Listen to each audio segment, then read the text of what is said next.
தமிழக சட்டமன்ற தேர்தலை கருத்தில் கொண்டு பெண்களுடைய வாக்குகளை கவரும் வகையில டாஸ்மாக் மதுக்கடைகளுக்கு மாதத்தோட முதல் நாளன்று விடுமுறை அளிக்க தமிழக அரசானது முடிவு செய்திருக்கு. தமிழ்நாட்டுல மதுவிலக்கு கோரிக்கைய பல்வேறு கட்சிகளும் வலியுறுத்தி வருது. விசிக, பாமக உள்ளிட்ட கட்சிகள் அந்த கோரிக்கைய வலியுறுத்தி பல்வேறு போராட்டங்களை நடத்தி வருது. தமிழக அரசுடைய டாஸ்மாக் நிறுவனம் 4787 மதுபான விற்பனை கடைகளை நடத்துது.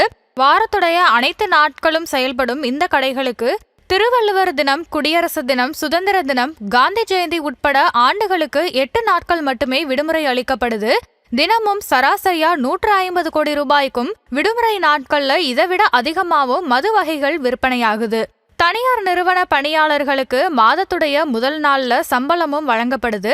சம்பளத்தை முழுவதுமா பணியாளர்கள் வீட்டுக்கு எடுத்து செல்லும் நோக்கத்துல கேரளாவோட மாதத்தின் முதல் நாளன்று அனைத்து மதுக்கடைகளுக்கும் விடுமுறையானது அளிக்கப்படுது.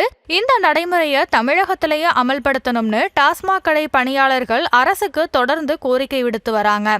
அதற்கு ஏத்த மாதிரியே தமிழக சட்டசபை தேர்தலுக்கு இன்னும் 7 மாதங்களே உள்ள நிலையில பெண்களுடைய வாக்குகளை கவரும் வகையில மதுக்கடைகளுக்கு மாதத்தோட முதல் நாள் விடுமுறை அளிக்க தமிழக அரசு முடிவு செய்திருக்கு. இதற்கான அறிவிப்பு சுதந்திர தினத்துல முதல்வர் ஸ்டாலின் உரையில வெளியாக வாய்ப்பு உள்ளதாகவும் சொல்லப்படுது. இந்த முடிவானது பெண்கள் மத்தியில நல்ல வரவேற்பு பெறும்னு எதிர்பார்க்கப்படுது.